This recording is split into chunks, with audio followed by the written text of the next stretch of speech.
ओम नमः सुदेव।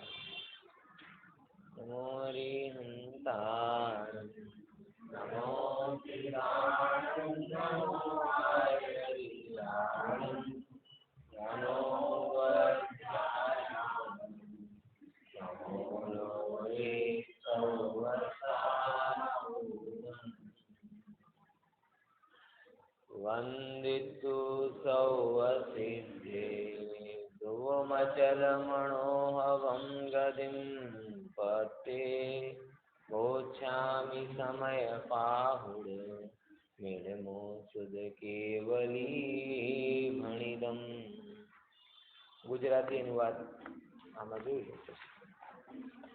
બંને આપણે લઈશું રોજ મંગલાચરણ।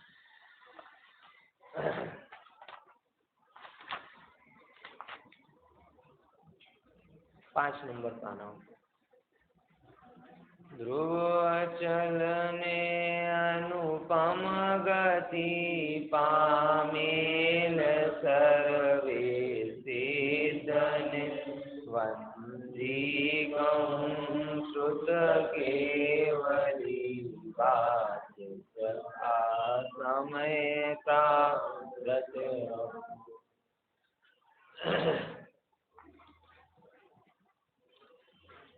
वैसे एक अपने को क्रम बनाना चाहिए कि जब भी चालू हो तो उस संबंधी 10 गाथा, जैसे कि अभी चल रही है 1 से 10 चलेंगे तो 10 गाथा का पद्य अनुवाद अपन रोज पढ़े। फिर जब 11 से जाएगा तो 11 से 20 तक पढ़े, तो उससे क्या एक क्रम बने, आपको अनुसंधान ख्याल में आए कि भाई क्या चल रहा है। बराबर। तो मंगलाचरण की गाथा तो अपन पढ़ते ही हैं और वो हमेशा पढ़ेंगे। इसके बाद में दूसरे नंबर की गाथा जो यहाँ पर है, अथवा एक समयसार स्वाध्याय नाम की जो अपने पास है ना, उसमें कंटिन्यूअस 10 गाथा है, तो पेज पलटने की जरूरत न पड़े, वो अपन सामने रखें।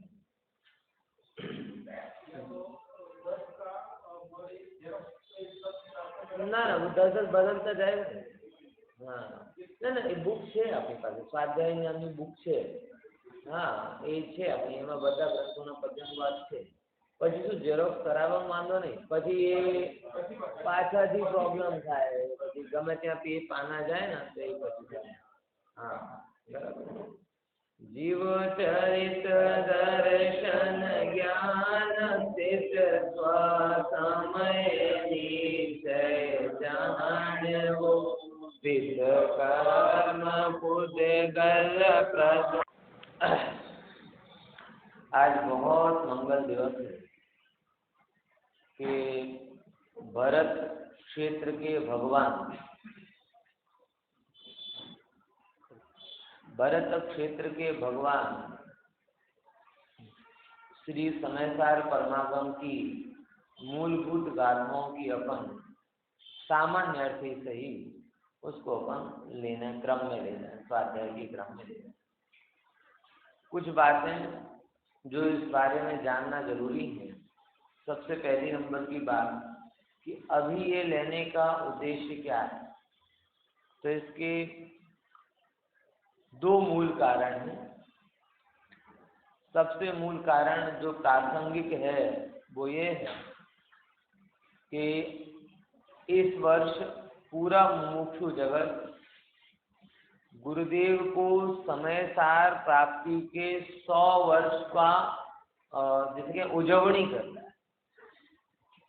गुरुदेव को ठीक 100 वर्ष पहले हमारे भाग्य से, क्या नाम था उनका, सेठ कौन सा था, दामोदर दास। हाँ दामोदर दास जी जो सेठ थे ना, उन्होंने ये समयसार गुरुदेव को पढ़ने के लिए, और जैसे ही गुरुदेव को ये समयसार मिला तो बहुत अंतर से पूर्वगत संस्कारों के कारण और वर्तमान की तर्क बुद्धि के कारण उनके मुंह से एक वाक्य निकला, अहो आ तो अशरीरी थवानो शास्त्र। बराबर। दामोदर दास जी स्वयं बहुत ज्यादा रुचिवंत नहीं थे, लेकिन साहित्य के रसिया अलग अलग जगह का साहित्य पढ़ते थे, पढ़ाते थे, मतलब कौतूहल वृत्ति बहुत वाचन। और इस एंगल से ही उन्होंने दिया था कि पढ़ते हो, अच्छी किताब है, जैसे अपन दूसरी किताब नहीं दे देते, ऐसे उनको मन में आया कि ये भी अच्छी किताब है, पढ़ के देखो, तो उन्होंने तो इस हिसाब से पढ़ने को लिए दिया। लेकिन हम तो ये कहते हैं कि वह आध्यात्मिक क्रांति के एक मूक सहायक बने, भले उनको उसका मान हो, हाँ मूक सहायक इसलिए लगी, भले ही उनको उसका मान हो ना हो, लेकिन ऐसे सुपात्र जीव के हाथ में, जैसे वो ग्वाला को शास्त्र का खबर नहीं थी, ग्वाले को शास्त्र की खबर नहीं थी, लेकिन सुपात्र को दिया। क्या समझे? ग्वाले को शास्त्र की खबर नहीं थी। अपने यहाँ समय सार कम नहीं है भैया, ज्यादा निकाल के रखा करो, वो सबको हाथ में लेना है, रखो ऊपर रखे हैं निकलवा, हाँ वहाँ बहुत सारे रखे, समय सार की अपने यहाँ पे कमी नहीं। अब थोड़ी 5-10 नदी मुकी जैसे, हाँ उसको बुला लो, तुलसी को आ जाएगा।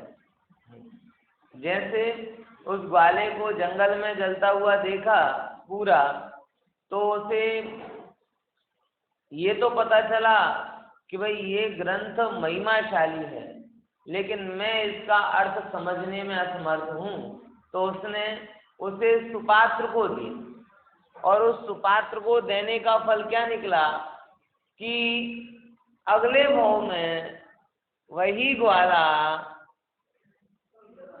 कौन बने? तो इस कथा में हमें वो दामोदर भाई भी ऐसे ही लगते, हालांकि बाद में उन्होंने इसका विरोध भी किया, लेकिन तब तक तो जो घटित होना था वो तो घटित हो गया बराबर। तो इस घटना की के उपलक्ष्य में ही सारा मुमुक्षु जगत समय सार संप्राप्ति वर्ष मना रहा है। क्या मना रहा है? समय सार संप्राप्ति वर्ष की 100 वर्ष गुरुदेव को मिले। हम तो कहते हैं गुरुदेव को समय सार क्या मिला? भव्य जीवों को मुक्ति का मार्ग मिला। चिरकाल से जो अध्यात्म की क्रांति दबी हुई थी वो प्रखर हो गई, ज्वाला बन गई, अमर ज्योति बन गई। और उसके बाद से जो अध्यात्म का युग बना है उसकी तो पूरी क्या करें, सैकड़ों स्वाध्याय मंदिर बन गए, लाखों की संख्या में ग्रंथ छप गए, सैकड़ों लोग इस पर पढ़ रहे हैं, सुन रहे हैं, विचार कर रहे हैं? ख्याल में आ रहा कि नहीं आ रहा? यूनिवर्सिटी वगैरह में भी इसकी चर्चा हो रही है।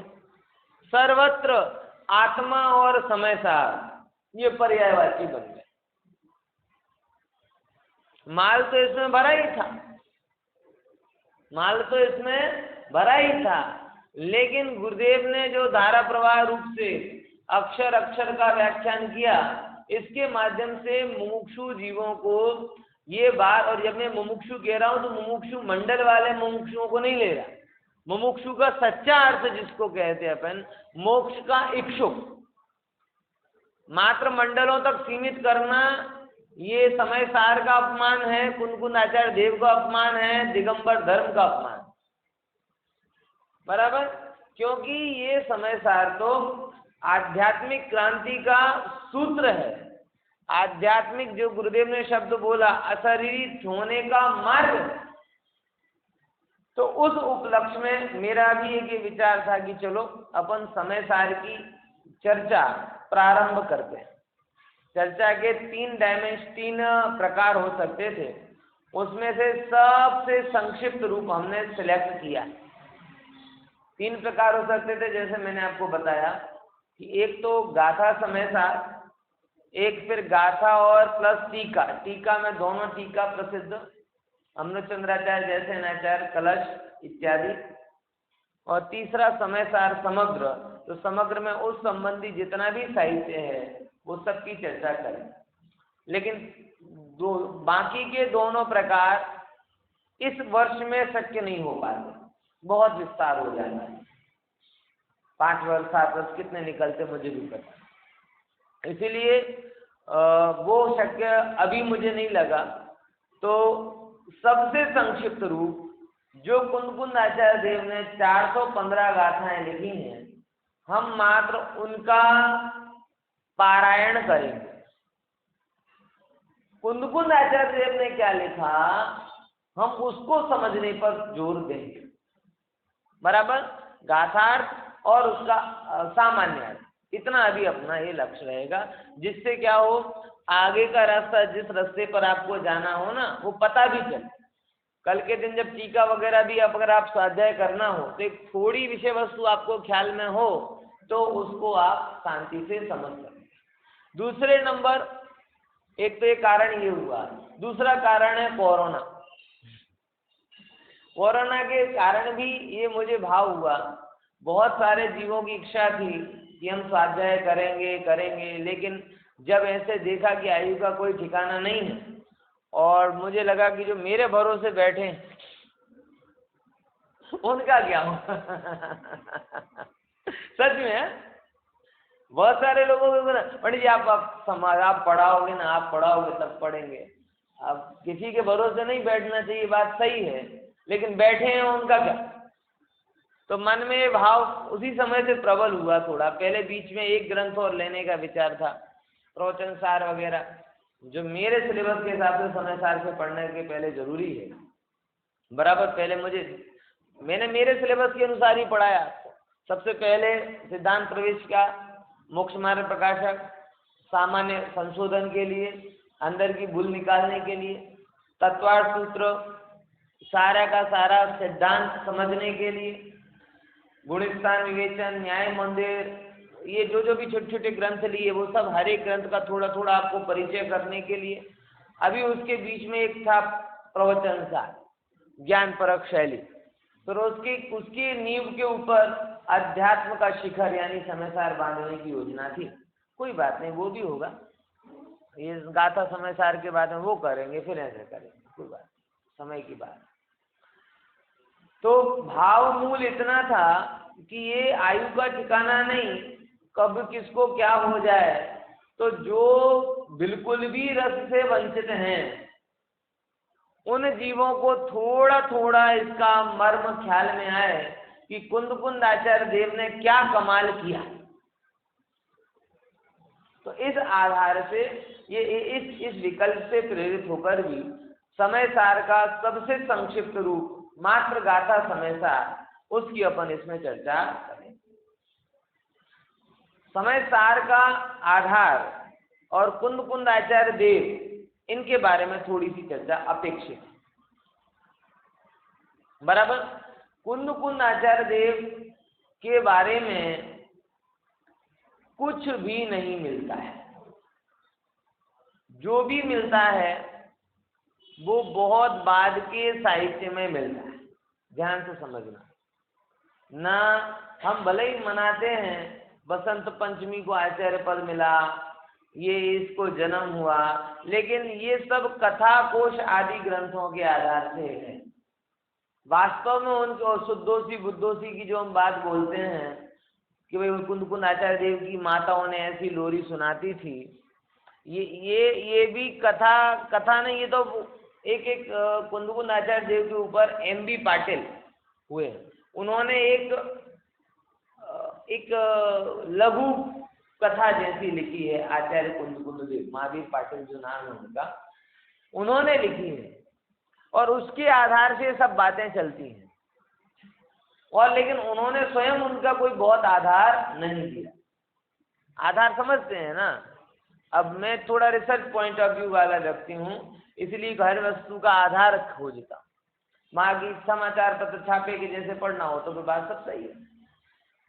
तो जो ग्रंथ बना है, कुंदकुंद आचार्य देव की एनिमेटेड वीडियो बनी है, उसमें भी जो बात लिखी गई है वो दो चीजों से लिखी गई है। एक तो कथा कोश ग्रंथ में जो कहानी मिलती उसके आधार से, और जो M.B. पाटिल साहब ने जो कुंदकुंद आचार्य देव के ऊपर जो पुस्तक मिली है उसके आधार से।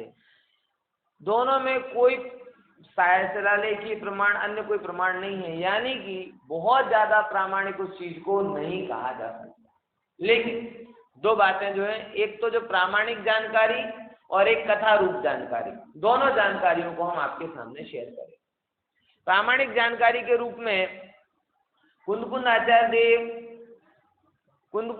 देव यहाँ से जो भगवान महावीर के बाद श्रुतकेवली हुए, श्रुतकेवली के बाद अंगपूर्व के ज्ञाता हुए, और उनमें जो क्या कहते हैं 14 पूर्व होते थे, 14 पूर्वों में एक समय नाम का वस्तु अधिकार, क्या है? समय नाम का वस्तु अधिकार। सूत्र पावड़ जब अपन ने पढ़ा था तब इसकी चर्चा की। 14 पूर्व है, 14 पूर्व में बहुत सारी अलग अलग जानकारियां होती, उनमें एक अध्याय का नाम है कौन सा? समय नाम का वस्तु अधिकार। उस समय नाम के वस्तु अधिकार के वो ज्ञाता, समझ में आया? कुंदकुंद आचार्य देव ने समय सार की बात लाई, ये कहाँ से लाई? तो मूल जो बात जानकारी आई है वह 14 पूर्व, 11 अंग 14 पूर्व होते हैं। उन 14 पूर्वों में एक समय नाम का वस्तु अधिकार है। कौन सा अधिकार है? वस्तु अधिकार, समय वस्तु को बताने वाला अधिकार, समय नामक पदार्थ को बताने वाला अधिकार। उस अधिकार का उन्हें ज्ञान था और उसके आधार से ये समयसार ग्रंथ। दूसरा आधार जो कथाओं से मिलता है, मैंने आपको प्रॉमिस किया था कि दोनों बातें बताऊंगा। एक तो जो जिसे अपन रिसर्च में जिसे एविडेंस बोलते हैं, और कथाओं में जिसे अपन श्रवण करते हैं, दोनों। दूसरा अधिकार आधार जो हम पढ़ते हैं वो ये था कि कुंदकुंद आचार्य देव विदेह क्षेत्र में गए थे। और आपको ये जानकर आश्चर्य होगा, देखो इसका शिलालेख भी है, दर्शन सार ग्रंथ, यानी 1000 साल बाद, ये पहले नंबर में लाल कलर में लिखा हुआ है। 1000 कुंदकुंद आचार्य के गमन के होने की 1000, ये पहले नंबर का पेज जो है, यहाँ से पहला पेज, फोटो के बाद वाला।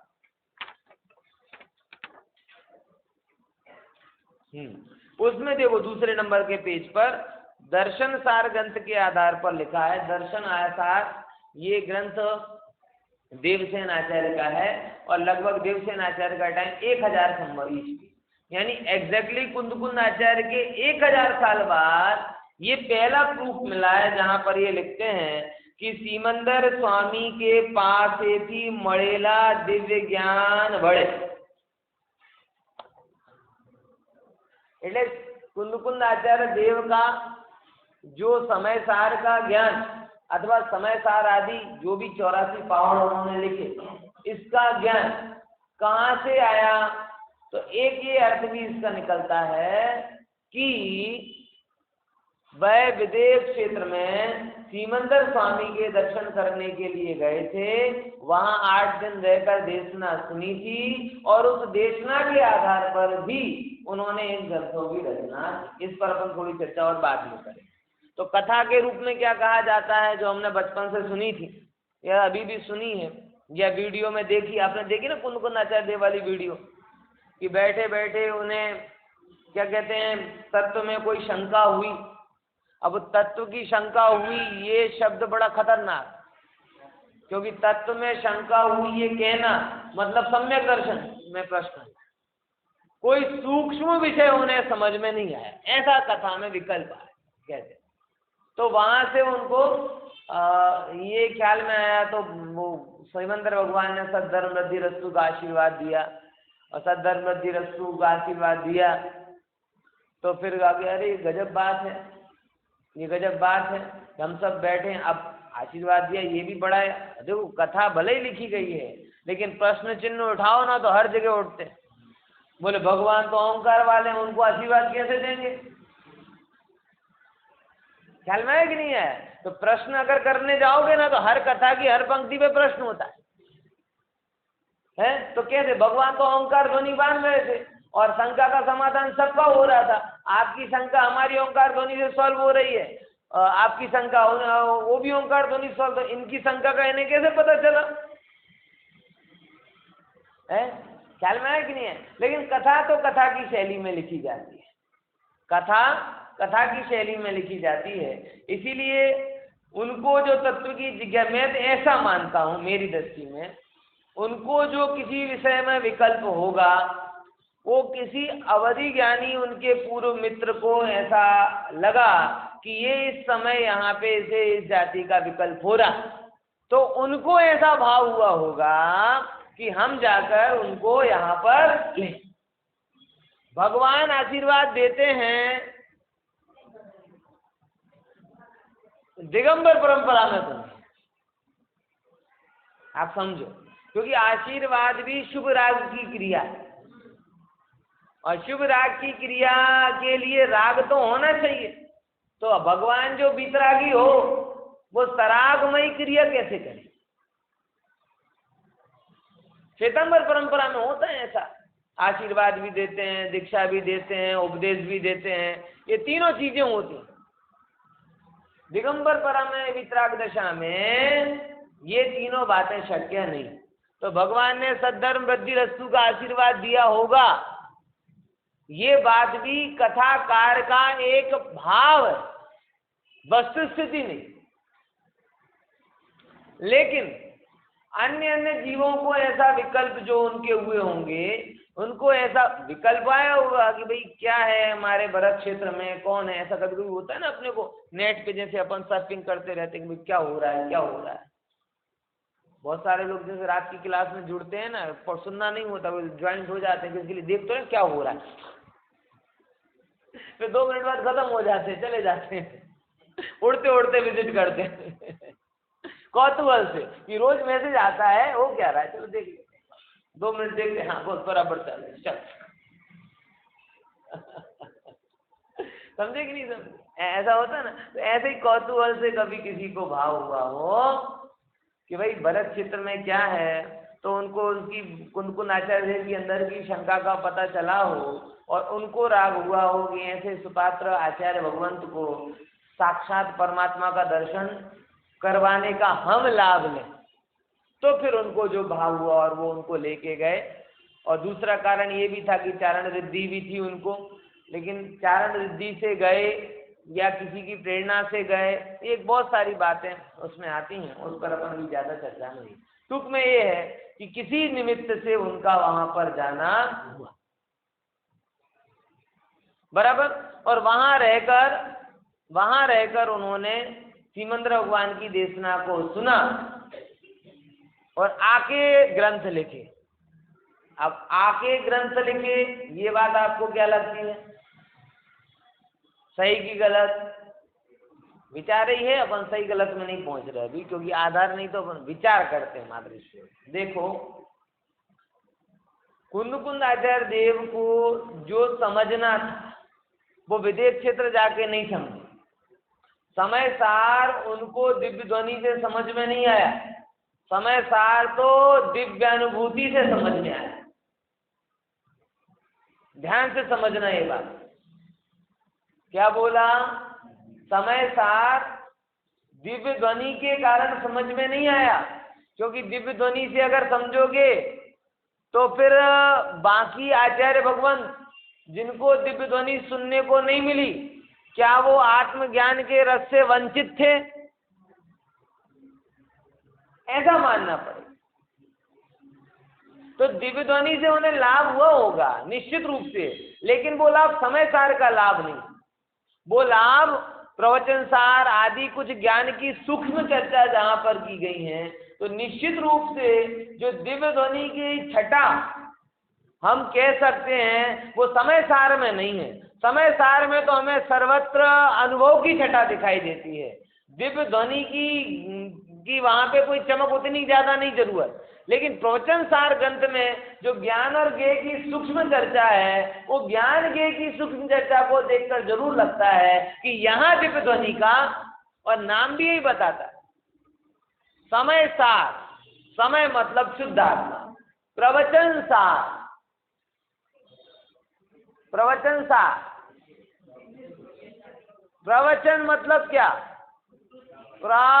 उत्कृष्ट वचन, उत्कृष्ट वक्ता के वचन, प्रवचन, समझ में आया? तो उत्कृष्ट वक्ता कौन? सीमंदर भगवान।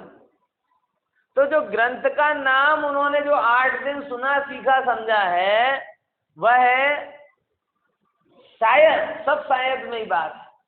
वो किस में आया है? प्रवचन सार। तो समय सार कहाँ से आया? बोले समय सार तो, समय सार को पढ़ के तो कुंद कुंद बने होंगे, समय सार का अनुभव करके तो कुंद कुंद बने होंगे। कुंद कुंद आचार्य देव स्वानुभव से कुंद कुंद आचार्य देव बने थे। दिव्य ध्वनि सुन के वो कुंद कुंद आचार्य बन के दिव्य ध्वनि सुनने गए थे, दिव्य ध्वनि सुनकर कुंद कुंद आचार्य बने थे, ऐसा थोड़ी। पॉइंट समझ में क्या कहना चाह रहे? तो जो बहुत सारे लोग ऐसा कहते हैं कि वहां सुनकर आए और फिर समय सार लिखा, वो इस बात को भूल जाते हैं कि समय सार की विषय वस्तु क्या है। समय सार की विषय वस्तु स्वानुभव है, और स्वानुभव के लिए दिव्य ध्वनि की आवश्यकता शुरुआत में होती है। और वो ज्ञान उन्हें कहाँ से प्राप्त था? कि वो ज्ञान उन्हें शुद्ध परंपरा से, जिसे हमने बोला 10वें क्या कहते हैं, समय नाम के वस्तु अधिकार का ज्ञान था। आत्मा का अनुभवन तो था ही, समय नाम के वस्तु अधिकार का ज्ञान था। तो आत्मा के अनुभवन और उस आगम के सेवन, युक्ति का अवलंबन, युक्ति इसमें पूरे समय सार में है। पर गुरु का निर्देश, मतलब वहां पे जो उनके प्रथम गुरु, जिसे अपन बोले जिनचंद्र जी, और परंपरा गुरु श्रुत केवली भद्रबाहु। कुंद कुंद आचार्य ने जिनचंद्र जी का उल्लेख नहीं किया, आपको बताओ। कुंद कुंद आचार्य देव के दीक्षा गुरु कौन थे? जिनचंद्र जी। लेकिन उन्होंने कभी उल्लेख नहीं किया। उन्होंने उल्लेख भाव पाहुड़ में, किसी ने पूछा कि भाई आपके गुरु कौन है, ऐसा पूछा कि नहीं पूछा पता नहीं, लेकिन उन्होंने स्वयं बोला कि मैं भद्रबाहु का शिष्य हूं। किसका शिष्य हूं? भद्र। अब जिनचंद्र जी ने का उल्लेख क्यों नहीं किया? ये एक बहुत बड़ा प्रश्न है, इसके बारे में भी बहुत विमर्श है। ख्याल में कुछ ऐसा कहते हैं कि कुंद कुंद आचार्य देव को राग नहीं था, कुछ ऐसा कहते हैं कि जिनचंद्र जी के व्यक्तित्व में कुछ ऐसी कमी दिखाई दी, जिसके कारण उन्होंने ये सोचा कि अगर ऐसा इस परंपरा के साथ मैंने जोड़ दिया तो लोग आगे गलत अनुसरण करेंगे। इसीलिए जहां से एकदम निर्दोषता प्राप्त होती है, ऐसा उन्होंने स्वयं को किससे जोड़ा? भद्रबाहु स्वामी से। देखो, बहुत ज्यादा अपन इस विमर्श में नहीं जाते कि क्यों नहीं बोला, ये तो कुंद कुंद आचार्य देव जाने। लेकिन ये बात तय है कि उनके दीक्षा गुरु जिनचंद्र जी थे, बराबर। लेकिन जिनचंद्र जी का उल्लेख उन्होंने नहीं किया किन्हीं कारणों से, चाहे वो अपन ये मानते हैं कि राग नहीं था, इसके कारण भी हो सकता है, अथवा कोई और कारण हो सकता है। लेकिन जिनका उन्होंने स्पष्ट निर्देश किया है वो कौन है? भद्रबाहु। क्यों? इसके पीछे बहुत बड़ा विज्ञान। कुंद कुंद आचार्य देव ने जो काम किया मतलब क्या काम किया? उन्होंने 2 जगह काम किया, बड़ा महत्वपूर्ण काम। बहुत ध्यान से सुनना ये बात, कुंद कुंद आचार्य देव के मत को समझने के लिए बहुत जरूरी है कि एक तरफ, ऐसे तो 3 काम हुए बेसिकली। एक तरफ सत्य बात का प्रतिपादन, दूसरी तरफ अपनी ही परंपरा में आए हुए जो शिथिलता है उनका खंडन, और तीसरी बाजू जो सामने एक पुष्ट परंपरा श्वेतांबर आदि की दिखाई दे रही थी, उसका खंडन। 3 जगह कुंद कुंद आचार्य देव ने काम किया।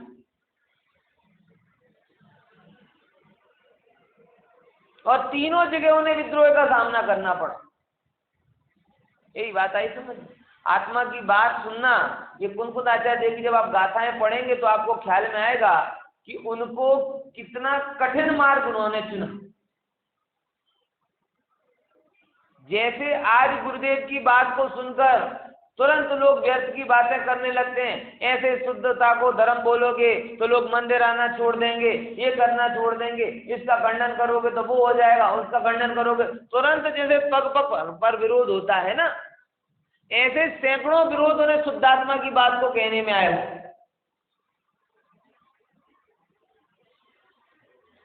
और ये सबसे कठिन मार्ग था। आप आगम की कितनी गहरी से गहरी चर्चा कर लो, कोई आपका विरोधी खड़ा नहीं होगा। सच बता रहा हूं। आप लिखो सचखंड आगम, लिखो जय धवला, क्योंकि सब आगम, किसी को कुछ पता नहीं चल रहा, बराबर सब अपने अपने तरीके से पूजा पाठ व्रत उपवास करते जाएं, घंटे 2 घंटे स्वाध्याय करें, तो उनका श्रद्धान वहां पे हलता डुलता है नहीं, तो उनके श्रद्धान में कोई परिवर्तन। ये चर्चा बहुत निर्दोषता के साथ में हो जाती है। आज भी कर्म सिद्धांत के नाम पर, कर्णान योग के नाम पर कोई द्वेष झगड़ा कहीं नहीं हुआ। क्यों नहीं हुआ होगा? आपने कभी इसका विचार किया? क्यों नहीं हुआ? लोगों ने सूझे जवाब ना आपने ऊंचे सुमेरु पर्वत 1,40,000 योजन कहो कि 1,00,000 योजन करो, वो पेड़ पड़वानो, 8 कर्म बोलो चाहे कितने, क्या फर्क पड़ना है? 2-4, और वो जो विवाद भी होते हैं ना, वो 1-2 प्रश्नोत्तर से समान, कोई प्रश्न लेकर आए, साथ में उत्तर में एक ग्रंथ अटैच करके पहुंचा दो, दोबारा प्रश्न ही नहीं करे। ये करुणान योग के आधार पर जो प्रश्न होते हैं ना, वो प्रश्नों का उत्तर कोई बहुत गहरा नहीं होता, आगम की अज्ञानता में वो चालू होते हैं और आगम के प्रकाश में आते ही वो खत्म हो। आचार की बात करें तो आचार के प्ररूपण की करना तो लोगों का एक अभिप्राय होता है, तो कुछ चीजें खबर होती हैं। कौन सी? अहिंसा। अहिंसा ठीक है, तो अहिंसा करनी चाहिए और करनी चाहिए, तो आप उसको और बढ़ाते जाओ बढ़ाते जाओ बढ़ाते जाओ, तो व्यक्ति विरोध नहीं करेगा। वो हाँ ठीक है, सही बात है, हम इतने लेवल पर है, वो अगले लेवल पर, अणुव्रत है, वो महाव्रत है, यानी इसमें किसी को विरोध नहीं होता, सज्जन को विरोध नहीं होता। बाकी जिसका कसाय पोषण का अभिप्राय है ना, वो ही विरोध करता है। जिसे कसाय पोषण का अभिप्राय है ना, वो नहीं साहब ये जूने जमाने की बातें हो गई, अब ये नहीं होगा, अब ऐसा नहीं होगा, तो सज्जन व्यक्ति विरोध नहीं करता। लेकिन जैसे ही आप श्रद्धान की चर्चा करते हो, जैसे ही पुण्य पाप से पार भगवान आत्मा की चर्चा करते हो, वैसे ही उसके अंदर का श्रद्धान गड़बड़ाने लगता है, वैसे ही उसे अलग अलग प्रकार के भय जाते हैं, वैसे ही उसे ऐसा लगता है कि अरे बाप रे, अब अगर ये करना बंद कर दिया तो मोक्ष कैसे जाएंगे, मुनिव्रत को हे कह दिया तो मुनि कैसे बनेंगे, पूजा पाठ को हे कह दिया तो पूजा पाठ कैसे करेंगे, तो उसके अंदर का पूरा श्रद्धान क्या हो जाता है? गड़बड़ा। यही बात कुंदकुंद आचार्य देव के सामने थी, यही बात गुरुदेव के सामने है, और आज भी जो प्राथमिक रूप से इस बात को सुनते हैं उनके सामने यही बात आती है। श्रद्धान पर जैसे ही चर्चा करो ना, वैसे ही हिल जाते हैं, तुरंत पहले नंबर तो विरोध ही करते हैं। और जितने भी गुरुदेव के अनुयायी हुए सब प्रारंभ में विरोधी। ये एम बी पाटिल जिनके नाम पर हम ये बात कर रहे हैं ना, इनकी पुत्री धवलाश्वी बेलगांव में रहती, हम गए थे तब मिलकर आए थे, अच्छी बहुत बढ़िया स्वाध्याय, कर्नाटक में अगर काम कर रही हैं तो वो बहुत अच्छा काम कर रही हैं। वो कहती हैं कि मेरे पिताजी कोई गुरुदेव को मानने नहीं गए थे, वो तो ये देखने गए थे कि ऐसा कौन है जो शांति सागर जी को नहीं मानता। शांति सागर जी उस समय में नहीं, आज भी जितने तपस्वी हैं, आज भी आज तक के तपस्वी, आधुनिक काल के जितने तपस्वी हैं, उन सब तपस्वियों में श्रेष्ठ कहे जाते हैं आज तक। तो बहुत यश था, बहुत मान था, तो वो ये देखने गए थे एम बी पाटिल कि ये ऐसा कौन है जो कहता है ये द्रव्यलिंग और व्यर्थ। चेक करने गए और गए सो ऐसे गए, गुरुदेव की बात सुनी, समय सार की गाथाओं से उसका मिलान किया और बोले अरे बात तो सही है, मंगलम कुंदकुंदाद्यम बोलते हैं, कुंदकुंद आचार्य देव तो ये लिख के गए। फिर तुरंत परिवर्तित हो और वो एमबी पाटिल साहब भी इतने जबरदस्त थे, स्वाध्याय खरेखर बहुत अद्भुत थे। कभी वो स्वाध्याय करने आते थे ऐसे नहीं जाते थे कि भाई शिविर लगा पड़ना। ऊपर वो कुंदाद्री होता था पहाड़, बोल दिया कि 2 बजे स्वाध्याय होगा, वो 12 से 2 बजे तक कहीं पेड़ के नीचे बैठे ध्यान कर रहे होते थे, कहीं स्वाध्याय कर रहे होते। स्वाध्याय के टाइम पे प्रकट हो जाते, आगे घंटे पौने घंटे जो भी उनको करना था कहना था कह जाते, फिर कहीं पे जाके एकांत में चले जाते। ऐसे तीव्र पुरुषार्थी वो जी। समझ में आया? अपना तो गजब हो गया है, चाय नाश्ता करके स्वाध्याय सुनने आना है और जाते ही फिर थोड़ा आराम करके लेट जाना है। मतलब समझदार की बात सुनने के लिए भी जो एक बहुत अलग चर्चा है। तो पहले नंबर कुनकुन आचार्य देव को ये विरोध, तो मैं क्या बात बता रहा हूँ आपकी, बड़ी गहरी बात समझना आप, कि जो कुनकुन आचार्य देव 3 मोर्चे पर काम किया। कौन सी बात बता रहा हूँ? किस्से के अनुसंधान में, कि उन्होंने अपने आप को जिनचंद्र जी आचार्य की बजाय शुद्ध केवली भद्रबाहु से क्यों जोड़ा, उसका मूल कारण 3 जगह उन्होंने काम किया। कौन सी? शुद्ध आत्मा के शुद्ध स्वरूप का प्रतिपादन किया है, जो हमेशा से रिस्की रहा। उनको भी लगता था कि रिस्की है। प्रवचन सार में तो नहीं लिखा कि चुपके जम कलम ना गे तब बम, कि चूक जाओ तो छल ग्रहण मत करना। अष्टपावड़ में तो नहीं लिखा, वहां तो डंडे की नोक पे बदल समझाया, क्योंकि सब सीधी सीधी बात है, मानो तो। प्रज्ञासिकाय में भी नहीं लिखा चूक जाओ तो छल ग्रहण मत करना, प्रवचन सार में भी नहीं लिखा, नियम सार में भी नहीं लिखा, समय सार में क्यों लिखा? चूक जाओ तो छल ग्रहण मत करना, मतलब उन्हें 100% आशंका थी।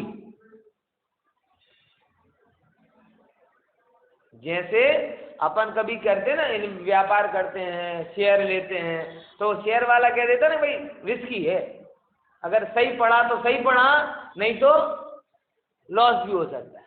तो कुनकुन आचार्य देव को भी ये था कि ये अगर शुद्धात्मा की बात जैसी मैं सिखाने जा रहा हूँ, सीधी सीधी वैसे समझी तो इसे सम्यक मिल जाएगा, और थोड़ा सा साइड में गया तो जो है हाथ से वो भी चला जाएगा। तो फिर कोई पूछे कि इतने ही रिस्की था तो बताने की जरूरत क्या है? मैंने अभी श्वेतांबर साहित्य का अध्ययन किया, उनके बड़े आचार्य सबका, यशो विजय जी और जो भी बड़े बड़े आचार्य हैं, सबने समय सार की बात को तो स्वीकारा, गाथाओं का भी जगह जगह प्रयोग किया, लेकिन बार बार एक ही बात कहते, गृहस्थों को ये नहीं बताना चाहिए। और वो जो अपने यहाँ तर्क चलते हैं ना मूल दिगंबर में परंपरा में, या जो अपने साधु हैं, वो भी यही कहते हैं गृहस्थों को नहीं बताना चाहिए, गृहस्थों को नहीं बताना चाहिए। वैसे ही बात वहां पे कही गई, मुझे जानकर आ रही है, वहां पे क्या कि गृहस्थ तो हिंग मरीच का आदि ज्ञान मत, उन्हें तो हींग मिर्ची नमक तेल का ही ज्ञान रहता है, उन्हें क्या समाचार पढ़ा रहा, ऐसा सब दोनों ने लिखा यशो विजय जी। मतलब सब जगह सबको यही लगता है, तो कोई इतना खतरनाक मार्ग क्यों बता रहे हो? तो कुनकुन आचार्य को कैसी करुणा नहीं आई होगी बताओ? कुनकुन आचार्य देव को ये स्पष्ट करना थी भाई, जो गुरुदेव श्री कहते हैं, जो गुरुदेव श्री कुनकुन आचार्य देव अंतर नहीं, सेम बात जो कुनकुन आचार्य देव ने लिखने में फेस की होगी, वही बात को गुरुदेव ने कहने में फेस की। मतलब कुनकुन आचार्य देव का जीवन आप इस तरीके से चारों तरफ उनके विरोधी थे, ऐसा नहीं था, क्योंकि जब आप किसी के खंडन करने जाते तो विरोधी अपने आप हो जाते, करना नहीं पड़ता है। तो कुनकुन आचार्य देव को ऐसी करुणा आई होगी भाई, अगर चूक गए तो चूक जाएंगे, लेकिन अगर बताई नहीं तो कैसे पाएंगे? क्या बोला?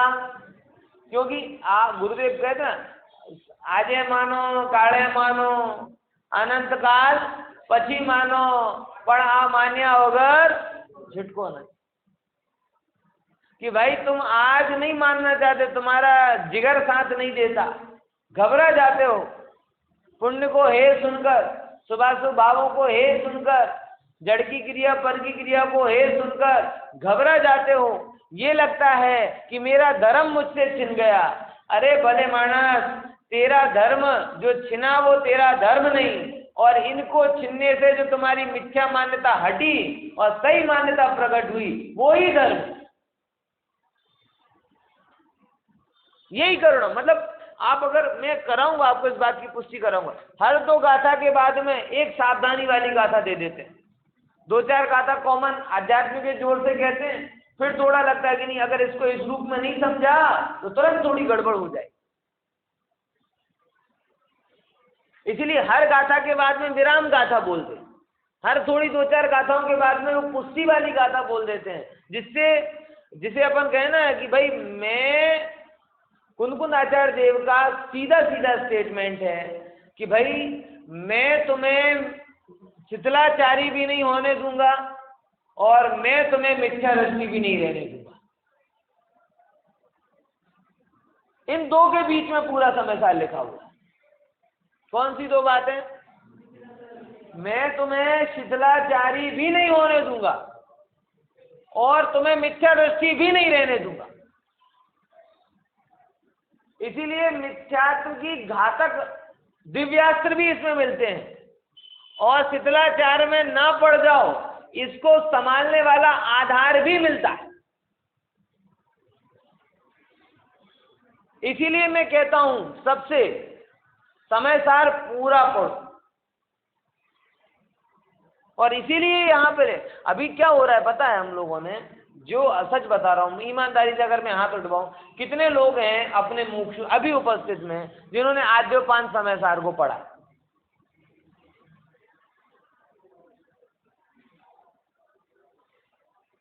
है? नहीं पढ़ा ना। अच्छा, अब दूसरी बात, कितने लोग हैं जिन्होंने समय सार को थोड़ा बहुत सुना है? तो ऑलमोस्ट सबने सुना होगा। कहाँ सुना विनोद भाई, कहाँ सुना है? प्रवचनों में, अथवा शिविरों में, अथवा सोनगढ़ के प्रसंगों में। तो उसमें क्या सुनने को मिलता है? कई बार उसमें दिव्यास्त्र सुनने को मिलते हैं, और वो सही भी है। लेकिन जो आधार परक गाथाएं हैं, जिसमें शिथिलाचार का विरोध भी आ जाए, मतलब दूसरी सपोर्टिंग गाथा है, वो कई बार हमसे मिसिंग हो जाती है। और उसका दुष्परिणाम क्या हो जाता है? एक साइड का ज्ञान हो जाता है, एक साइड का। तो समय सार की शैली को जब आप समझेंगे, मैं आपको कुछ करूंगा यहाँ से कि एक तरफ मिथ्यात्व पर जोरदार प्रहार और दूसरी तरफ आप चूक ना जाओ, नीचे ना आ जाओ, इसका सपोर्ट।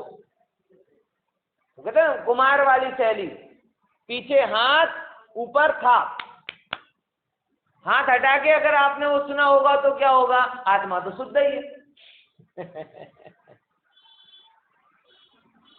ख्याल में आया? तब क्या होगा? तब ये समस्या आती है।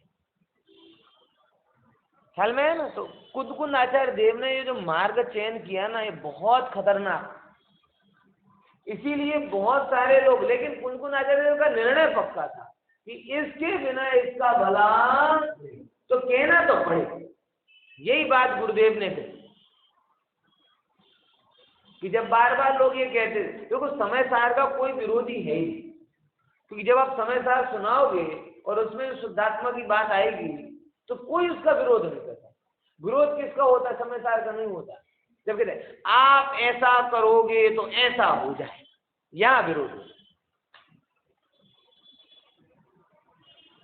समझे कि नहीं समझे? क्या क्या विरोध का पॉइंट क्या है? आप ऐसा कहोगे तो ऐसा हो जाए। इसीलिए लोगों ने तो समय सार को पढ़वाने का निषेध करवा दिया गृहस्थों। क्यों? क्योंकि सब सीधा सीधा लिखा है। अब गाथाएं तो नहीं बदली जा सकती, सब जगह लिखा है, लोहे की बेड़ी सोने की बेड़ी, हे बंद का कारण है। तो तुम पढ़ो ही मत, तुम पढ़ोगे तो झंझट में रहोगे। तो इसीलिए तब भी विरोध हुआ, आज भी हो रहा है। कुनकुन आचार्य देव को अपने आप को उच्च परंपरा से जोड़ना है, कोई कमजोरी कमी नहीं रखनी।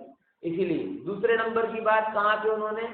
दिगंबर परंपरा में जो शिथिलाचार बढ़ रहा है। आप अष्टपावड़ देखो, इसका निशान अष्टपावड़, नट श्रवण, गन्ने के फूल की भांति नरक में जाएंगे, निगोद में जाएंगे, ऐसे कथन बोले। किनके लिए, किनके लिए बोले? दिगंबर वेशधारी साधुओं के लिए बोले।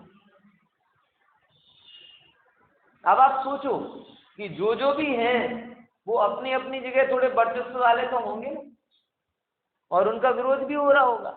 और ऐसे में अगर अपने आप को किसी वो शिथिल परंपरा से जोड़ देते तो लोग कहते कि जा भाई देख के तो तुम्हारे यहाँ भी तो कहाँ ठीक ठाक, तुम्हारे गुरु ऐसे।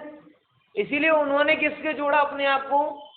एकदम निर्दोष भद्रबाहु स्वामी, जिन पर कोई प्रश्न चिन्ह लगा ही नहीं सकता। और तीसरे नंबर श्वेतांबर परंपरा का खंडन किया। श्वेतांबर परंपरा और भद्रबाहु स्वामी इनका भी बड़ा गहरा संबंध, क्योंकि भद्रबाहु स्वामी के समय ही दिगंबर और श्वेतांबर परंपरा का बाइफर्केशन चालू हुआ। तो कुंदकुंद आचार्य देव ने अपने आप को मूल से जोड़ने के लिए भद्रबाहु स्वामी का जिक्र कि देखो जब तुम अपनी बात कहेंगे ना, जब तुम पैदा नहीं थे तब भी हम थे।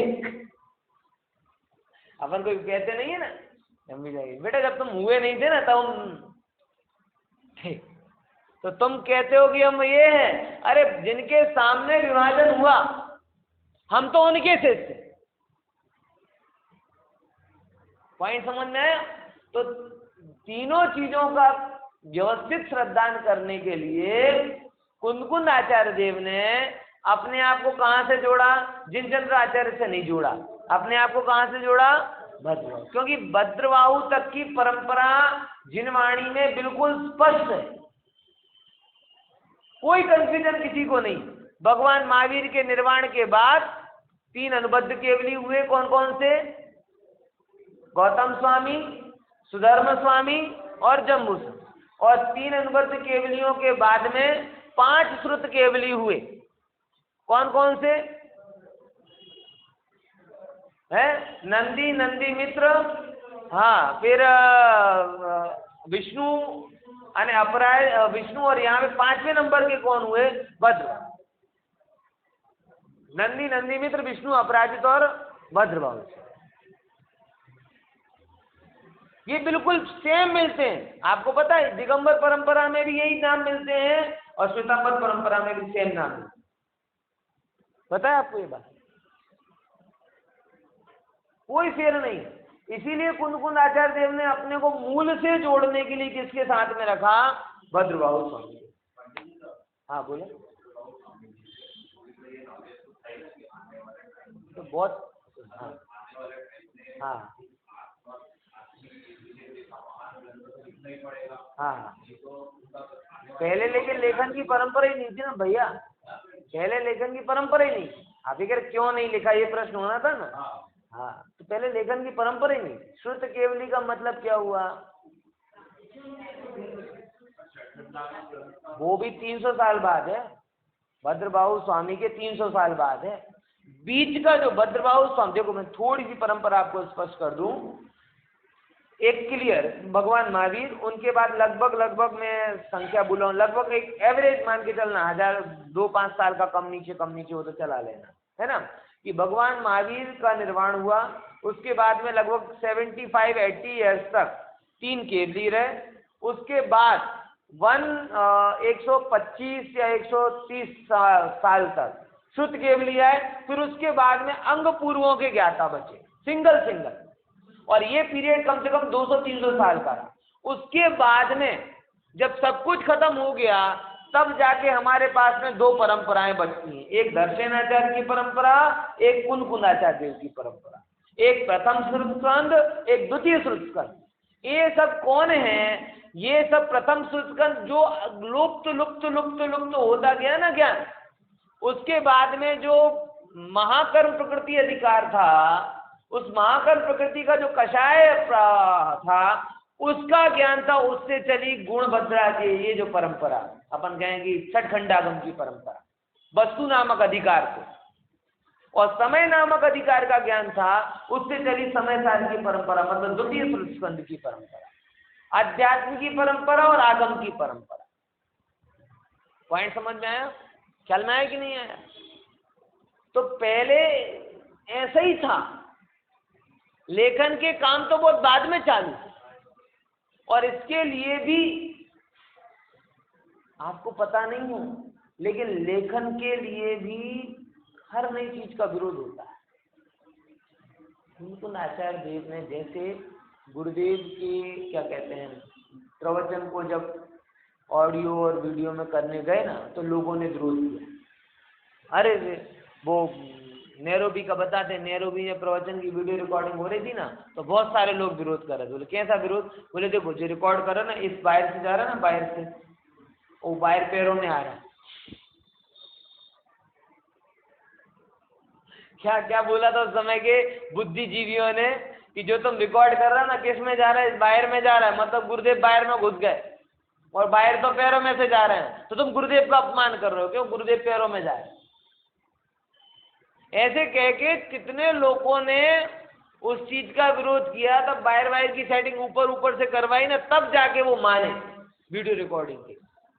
और आज वो वीडियो रिकॉर्डिंग हो गई।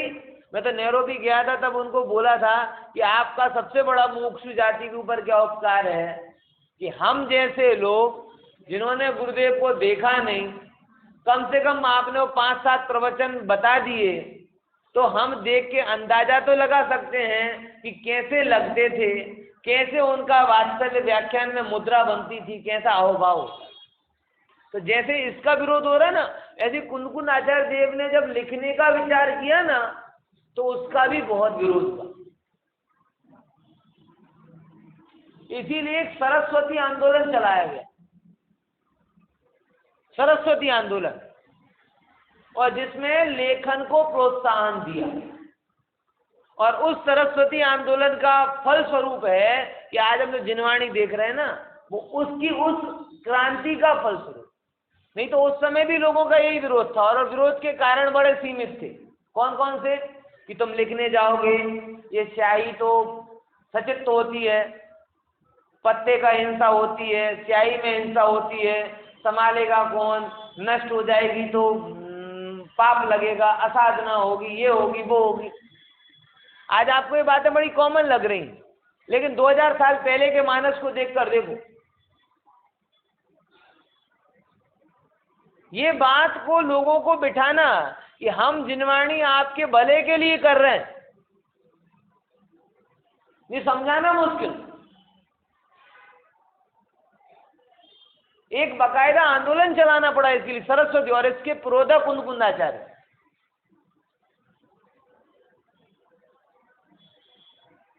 मतलब लोगों को स्वयं जो उन्हें गुरु मानते वो स्वयं पीठ पीछे विरोध कर रहे हैं। अरे क्या पढ़िए आचार्य को ग्रंथ लिखने की, अपनी आत्मा का ध्यान करो ना। क्या क्या पढ़ी ग्रंथ लिखने की, आत्मा का ध्यान करो ना। आत्मानुभव नहीं तो, लेकिन कुनकुन आचार्य ने सर्वत्र विरोध को सहन किया है। जो उनकी शांत मुद्रा आप देखते हो, वो उनके आत्मबल का परिणाम है। बाहर में इतनी शांति नहीं थी, आप ये मत समझ लेना।